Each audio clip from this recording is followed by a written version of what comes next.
Ba mga partners, oh, may ipiplex ang ating magluluto, rellenong bangus. Okay, bakit finished product agad? Nasaan yung mga pinagsimulan yan? Isinuman, galing, gayon pala yun. In-steam, pampabango talaga yung yung dahon ng saging, pampabango talaga yun. Yan ang hinhin ngayon ni chef. Yan ang hinhin. Nilagay sa itlog, ipiprito pa. Pagkatapos i-steam, ipiprito. Yan ang sarap niyan. Kakain ako niya, mukhang wala namang sili ay. Okay, may itlog. Sarap nun. Wala, parang kakaunti ang mantika mo ngayon na hindi punong-puno. Ito pala yung proseso. Kailangan mong i-stretching yung bangus. Medyo gagambulin ng kaunti.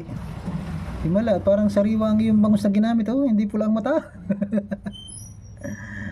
Ayun, tatanggalin ang tinik at saka laman. Ay gayon palang paggawa ng rellenong bangus. Kailangan mong bulat-latin na parang medyas. Ay, di ka natitinik niyan. Tibay nung balat, hindi nasisira. Ayun yung tinik. Ba't hindi tinik? Saka i-blender. Parang naman mas pinong-pino. Tinanggal na niya yung tinik. Ay talaga salan-sala. Galing, yun na yung sala ng tinik.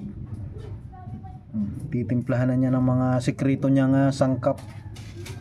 Hindi naman siguro sili yan Tapos harina, spring onion, ganda ng gunting, daming talim. Tapos may itlog din. Oyster sauce. Tilalagay na sa plastic. Yun yung kanyang tapos pag bubulat-latin mo huli na parang medyas. Sibuyas, bawang, wala talagang sili. Magkabati tayo ngayon pag bagay ganyan na yung luto. Pinirito mo halos lahat yun. Daming mantika naman. Ano yan? Ano yan? Kanin?